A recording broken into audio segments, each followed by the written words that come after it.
May He lead you all from darkness to light, from unreal to real, from death to immortality.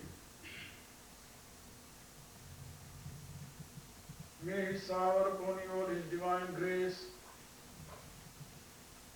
May He bestow upon you all His divine love and peace. My dear souls,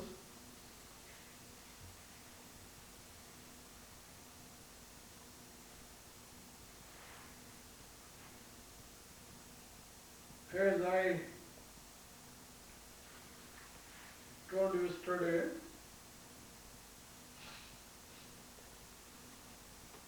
that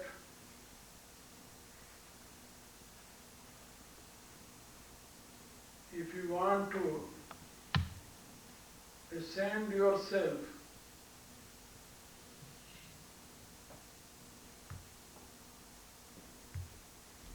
and achieve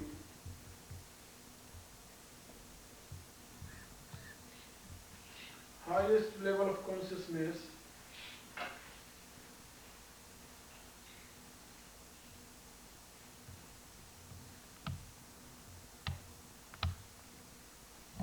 Lord Krishna stated here that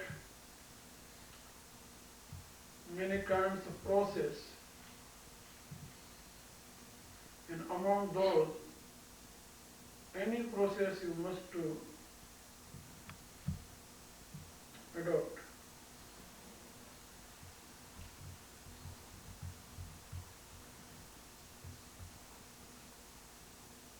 There are some conditions for meditation. You know, 6th chapter of Bhagavad Gita is Atma Sanyam Yoga. Atma Sanyam Yoga means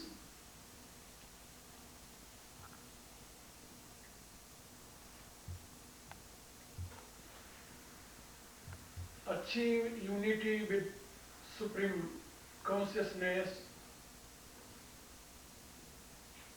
through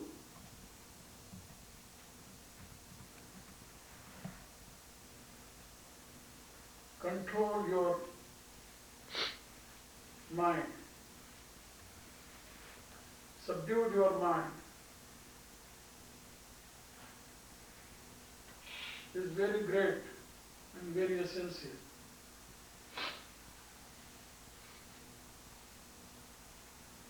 If you want to achieve that highest level of consciousness,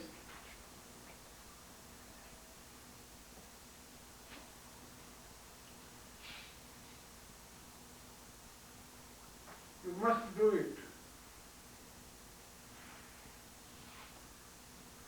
And mind is nothing but waves of thought.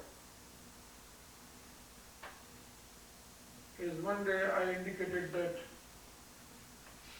when your consciousness appear into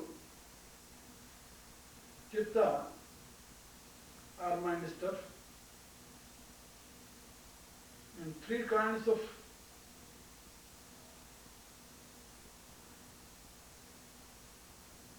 activity starts. First, cognitive faculty, that called intellect or buddhi, and second, ego or I amness, that is called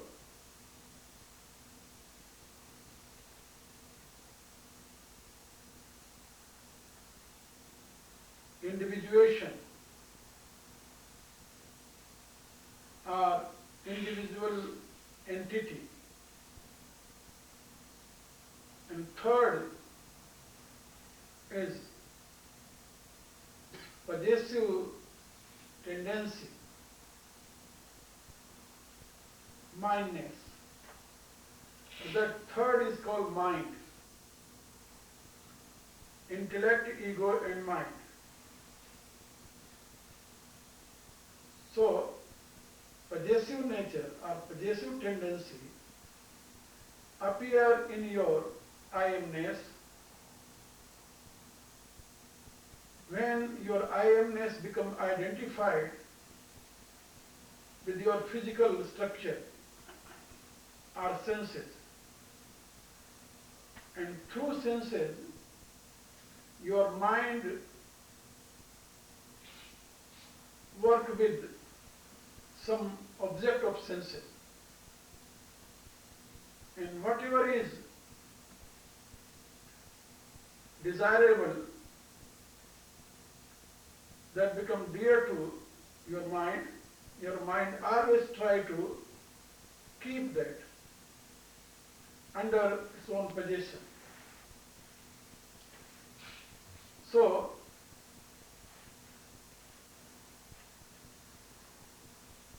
imaginative, speculative tendency or fancy is called sankalpa. Lord stated here that if one is not able to stop it, he can't be yogi. If sankalpa will be continued, or thought of waves, waves of thought will continue, your mind will travel, continue, you can't be yogi. Yogi means to achieve evenness state. So, in other sloka, Lord stated that samatvam yoga uchyate. What yoga is? He told that evenness of mind is called yoga. And that very evenness will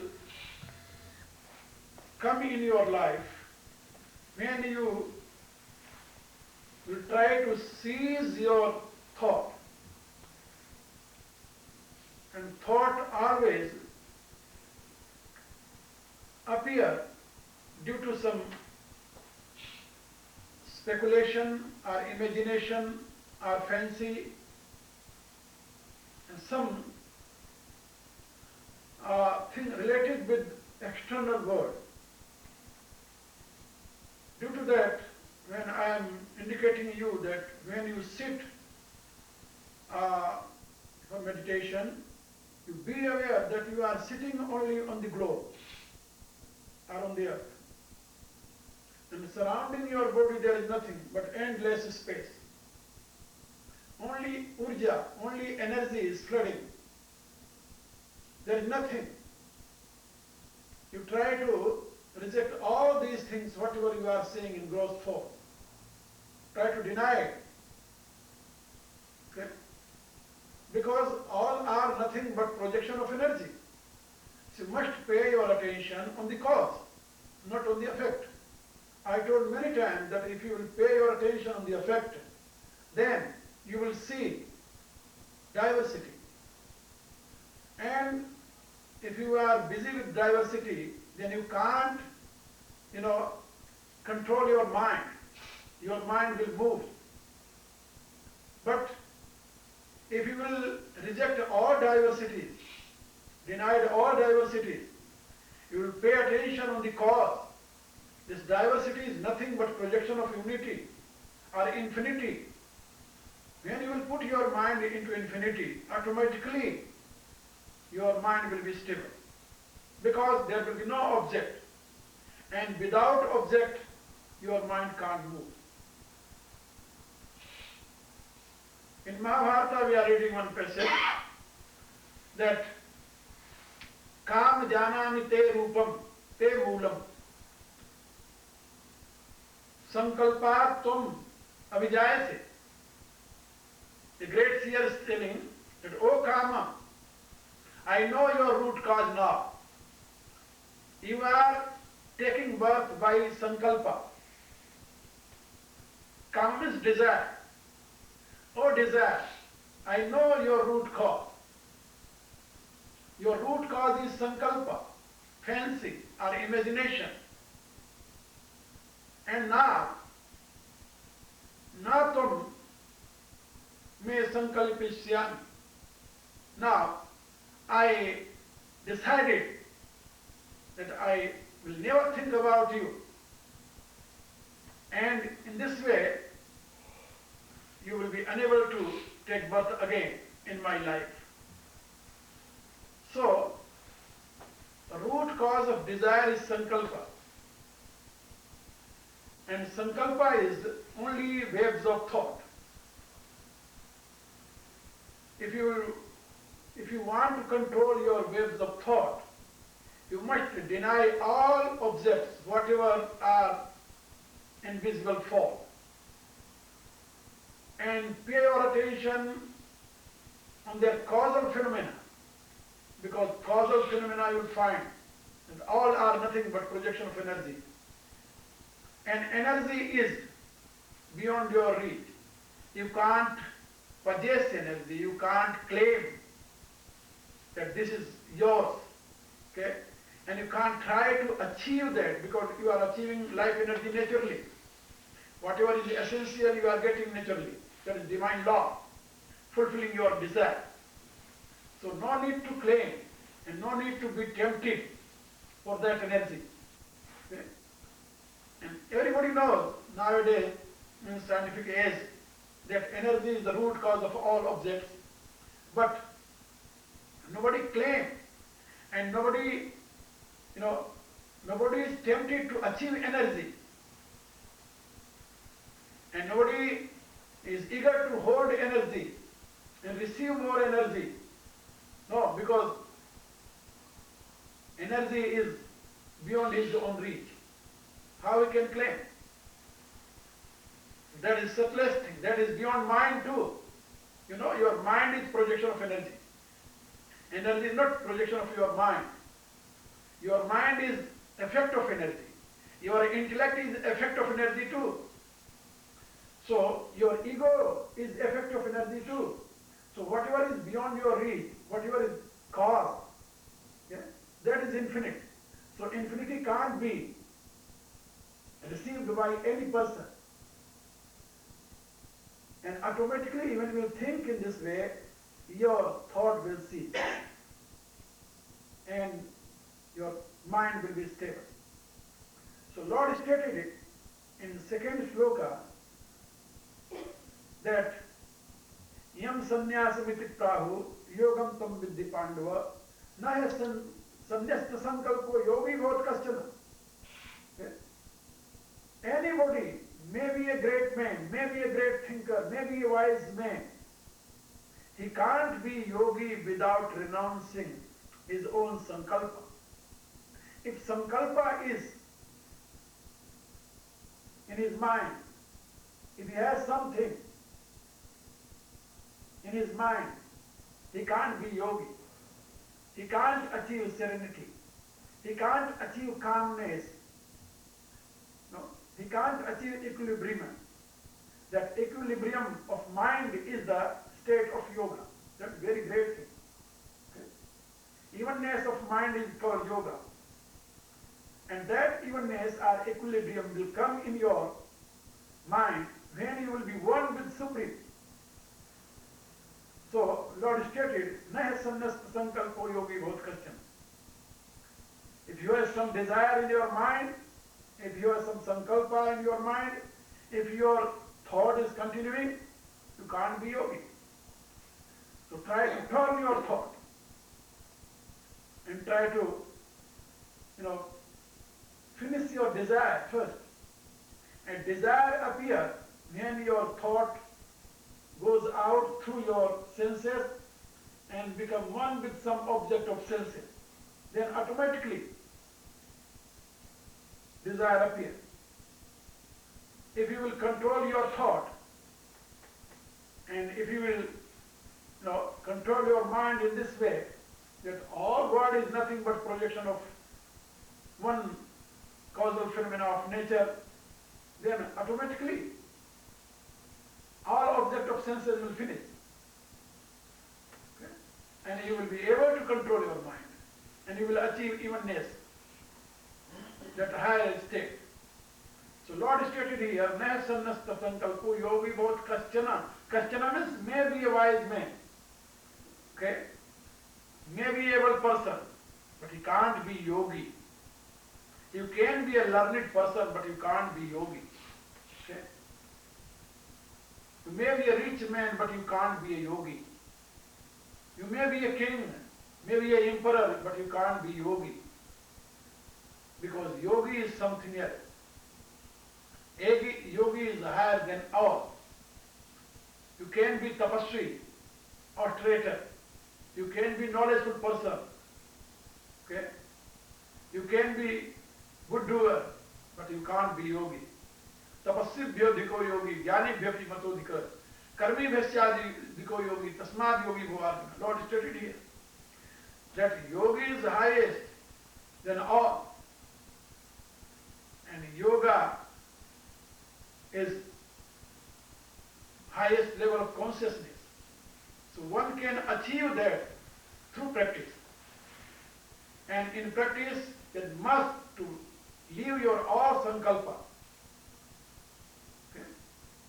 Then he taught method how one can proceed.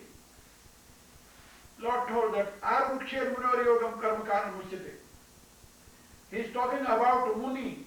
Muni means a thinker, a Manansila. Muni means Manansila. Yesterday I told you. He who is thinking about truth. He who has discriminative power and can discriminate what is the right and what is the wrong, what is good and what is bad, and what he ought to do and what he ought not to do. Such kind of person who has discriminative power is called Muni. And if any Muni want to achieve highest level of consciousness, if any Muni is eager to achieve equilibrium of mind, evenness of chitta,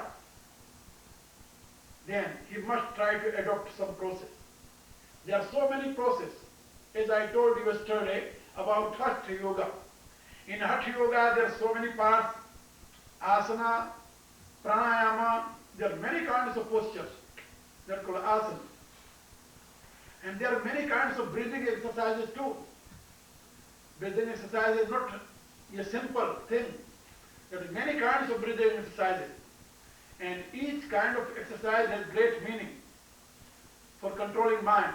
Because according to our philosophy, mind and thought both are twins. Mind and breath both are twins. Okay? Breath and mind both. Because when consciousness becomes awakened in mind stuff, and when mind stuff becomes enlightened by supreme consciousness, you can say in the number two, then two kinds of activities start. First, thought and breath. In Bhagavad Gita, 3rd chapter, Lord stated that karma and jnana, both knowledge and action, both simultaneously appear in your mind stuff, in your chitta. Due to that, in yoga philosophy, breath is the root cause of action and thought is the result of knowledge. So breath and thought, mind and prana, both are twins. They appear simultaneously in your life. Okay? When Supreme Consciousness reflects into Chittakasa, then this breath come and start, and breathing process start, and thought start. And both are appearing simultaneously. So both are twins. So in Hatha Yoga, if you control your breath, then you can control your mind. In Raj Yoga, if you control your mind, then you can control your breath. Both are correlated. Okay? There are so many processes. So Hatha Yogi always try to control breath and then control mind. But in Veda we are reading, sometimes you can see when you are entering into deep sleep, then your mind become calm and quiet. Automatically your mind becomes thoughtless in that state. In deep sleep, there is no thought. In dream, there is thought. In awakening state, there is thought too. But in deep sleep, your thought ceases. You become thoughtless in deep sleep. But at that state too, breath is coming and going. Okay? There is a very good story in Upanishad that Lord decided, and first Lord thought, that how I can create something in this body through which person believe that I am there or not. Okay? How one can realize my presence in this body, in other words. And he was thinking. Then he creates breath. And he told, this breath is the supreme in this body. If breath will exist in this body, then people will know that I am here. If breath will cease, then people will think that now I left this body. So breath becomes sign. In Upanishad we are reading this story. It means not your thought, but your breath is the sign of yourself. Okay? You can see there are so many people living in coma so many years. Okay? But you can't declare that they died. But when their breath ceases, automatically you declare, yeah, now he died. So thoughtless state, and breathless state, there is two different things. Because in Veda we are reading that there are two seers, there are 7 seers in this body, but among those 2 seers are always, being alert, are awakened in this body. They never sleep. From birth to death, they never sleep. Who are 2 seers? And he told that 2 seers are only, prana and apana. These are 2 seers. They never sleep. Okay? When they will sleep, then your life will finish. But other 5 seers and your 5 cognitive organs, that's called 5 seers. Okay? These 5 seers sleep. Your cognitive organs, become actionless or motionless in deep sleep state.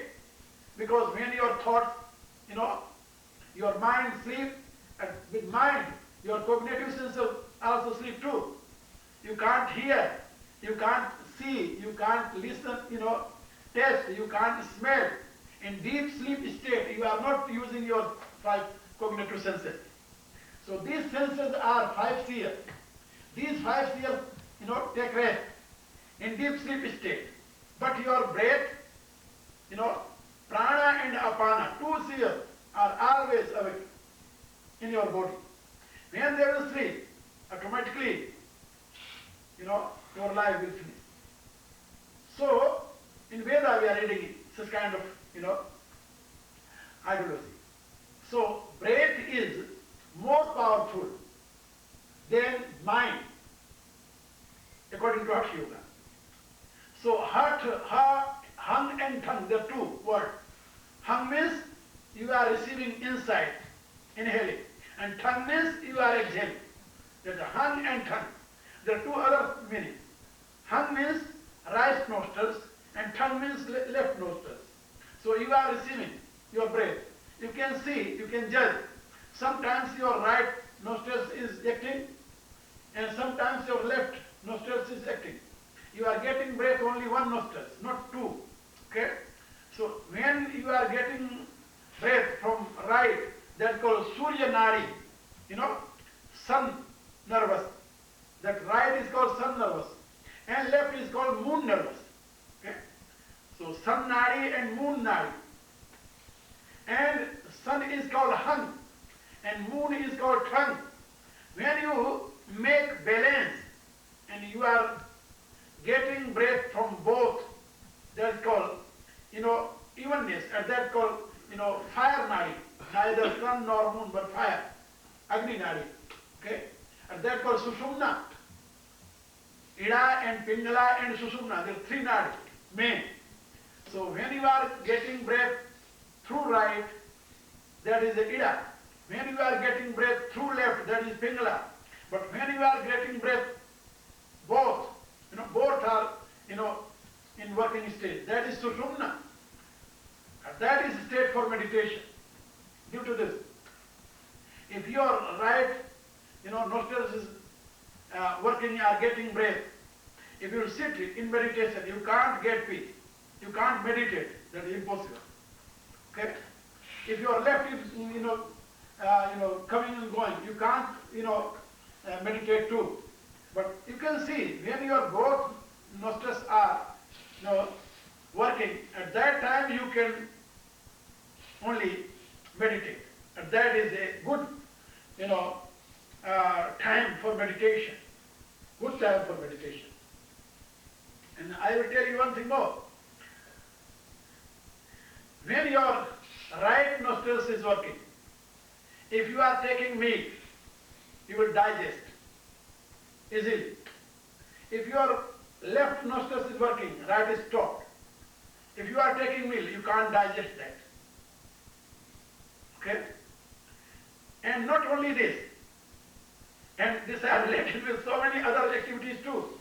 If you want to do some good work, if your right nostrils is, working, if you are, going to do that, you will complete that. Okay? If your left working, nostrils is working, and if you are going to do that, you can't complete that.